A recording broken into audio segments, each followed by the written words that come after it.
Since the dawn of civilization, the powerful have conspired to twist the course of history to suit their own designs.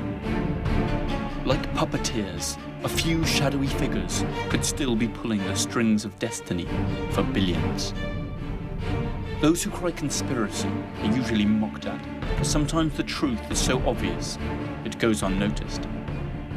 Are those merely paranoid fantasies cooked up to feed the appetite of paperback readers and web surfers, but which bear no relation to reality?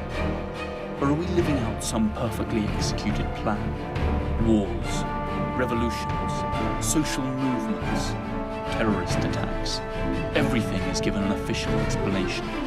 But perhaps nothing is what it seems to be.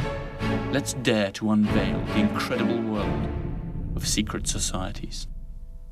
Freemasonry, mother of all secret societies, perhaps the most suspected and persecuted organization of all time. And this in spite of the fact that there are few, very few people who truly know what it's all about. Is it really, as its critics say, the hidden power behind the most important world events? Or is it, as we can see today, a slightly decadent social club with childish rituals? How did this antique secret society that still boasts more than 6 million brethren get started? What are its real objectives? How has it influenced world events for more than 12 centuries?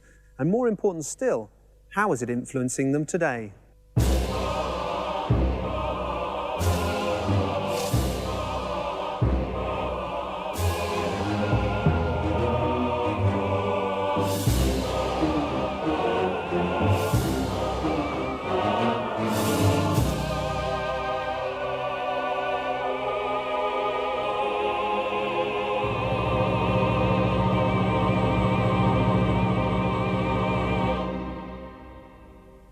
Freemasonry defines itself as an innocent fraternity whose primary objectives is to seek the welfare of humanity through the spiritual elevation of its members.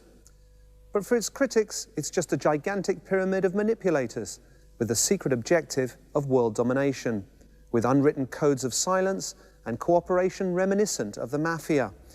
So who's right? A swift perusal of the history of Freemasonry brings to light certain disquieting characteristics.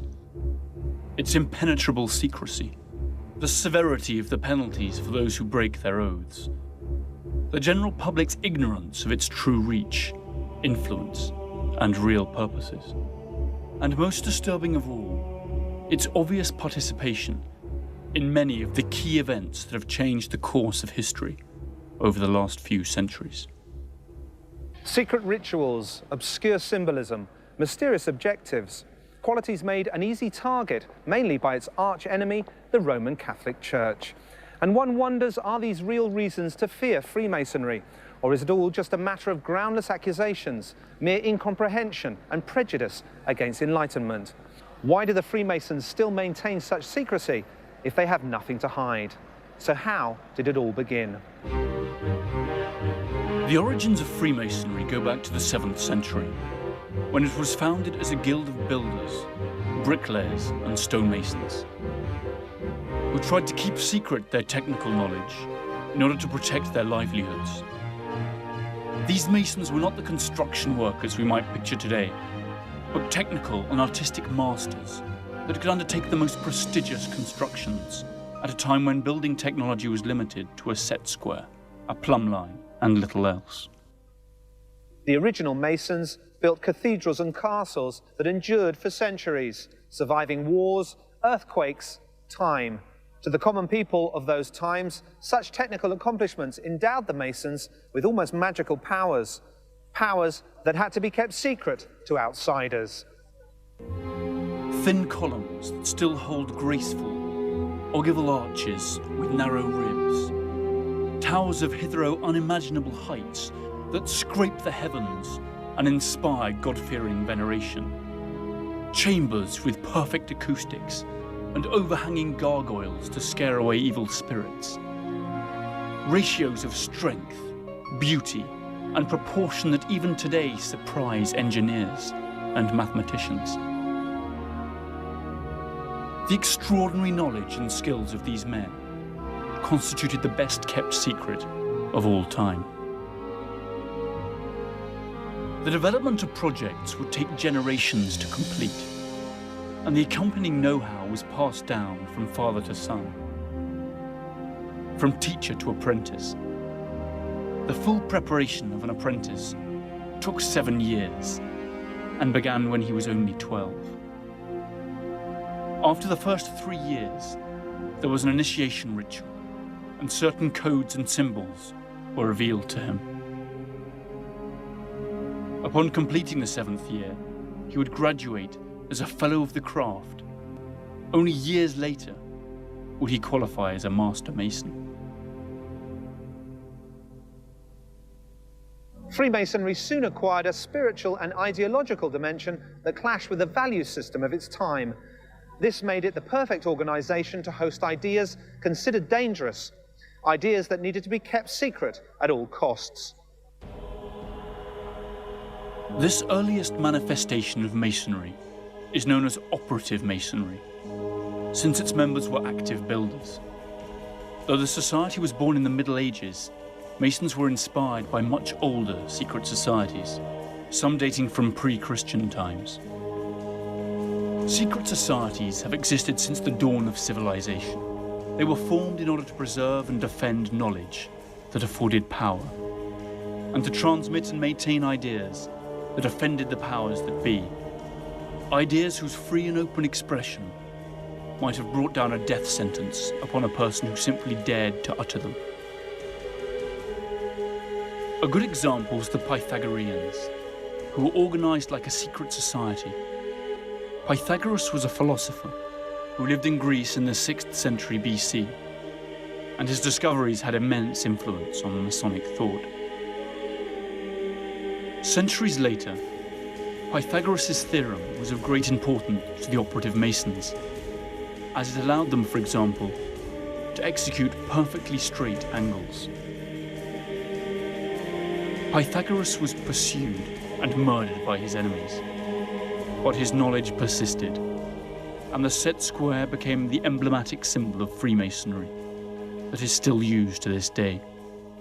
Operative Masons clearly despise what the clergy had become just a few centuries after the death of Christ.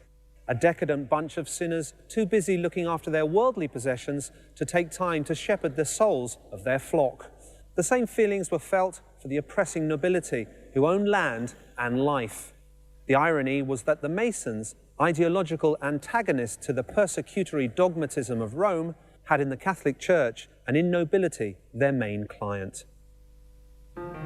The old bas-reliefs and ornamentations of Europe's most famous cathedrals still bear witness to the sharp humour through which the Masons left evidence of their disagreement with and distrust of that omnipresent power. In the Church of St. Sebald in Nuremberg, there is a tomb showing a monk and a nun in a pretty compromising position. In the Cathedral of Wurzburg, replicas are found of the famous Joachim and Boaz columns that stood at the entrance of King Solomon's temple. They are fundamental symbols of Masonry, together with Hiram Abiff, the mythological builder of King Solomon's temple, who was murdered because of his refusal to reveal the secret of his art. A genuine coded Masonic signature. But the belief that Freemasonry is an atheistic movement solely because of its hatred of the Catholic Church is completely misguided. The Masons simply wanted to have the liberty to worship God in the way they chose, not in the way dictated to them by Rome. To be accepted into the Brotherhood, every Mason must believe in a unique supreme being, no matter who it is. To accommodate for different beliefs, and in line with their origins as builders, Masons have come to call this being Gao, or Gautu, great architect of the universe. Its symbol, the all-seeing eye, is inspired by the Egyptian eye of Horus.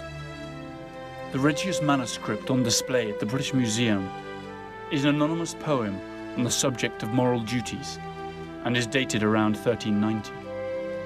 It is the oldest known Masonic document written in poetry and lists 15 commandments, among which can be read, to be honest and speak true, not to steal or protect thieves or murderers, to be wise and strong, and to be able to do all jobs, not to speak evil of the work of other masters, to teach the apprentices that their art is always worthy, to conceal neither falsehoods nor others in sin.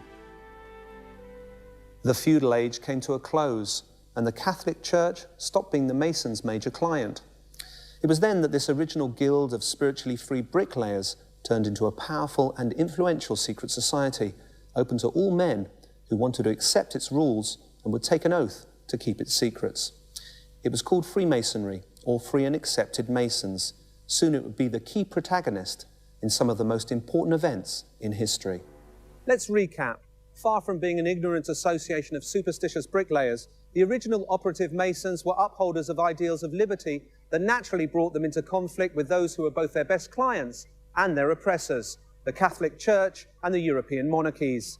Over time, they evolved into a powerful secret society that attracted some of the most influential figures in history and came to be known as the Freemasonry, or Free and Accepted Masons, a secret society that still operates today. The name, Free and Accepted Masons, was born when the original operative Masonry transformed itself into a wider secret society in a period that lasted from the end of the Middle Ages to the Renaissance. Free makes reference to the fact that no slave or bondsman could join, and accepted implies that the member is accepted despite not being a builder. Though the structure and ceremonial rites of the original Masons has remained shrouded in secrecy, it is known that they were based on the Egyptian liturgy of sacerdotal initiation, the death and resurrection of Osiris, the renunciation of the indifference to a previous life. Above all, Freemasonry expects its brethren to die spiritually and be reborn as new, superior men. Even today, these original rituals are repeated in an almost identical fashion. First, the profane is led to the chamber of reflection, a room painted black, with a table, a stool and a desk. Upon the table there is a jug of water, some bread and 2 cups, one filled with sulphur, the other with salt. On the walls are the symbols, the sickle, the sand clock, the rooster, and the letters V, I, T, R, I, O, L, which is an acronym for the Latin alchemical phrase Visita interiore, terrae rectificando in vienes occultum lapidem. Visit the interior parts of the earth. By rectification, thou shalt find the hidden stone. An invitation to an inner search of the depths of the human soul, in silence and meditation. The profane answers the questions. What does man owe to God? What does man owe to himself? What does man owe to others? And he draws his last will. Blindfolded, the candidate is divested of all metallic substances, since metal represents civilization, and stands neither naked nor clothed, and similarly with his right leg uncovered, as a sign of humility. His left shoe is removed, also a sign of humility. And a cable tow is placed round his neck as a symbol of what binds him to the profane world.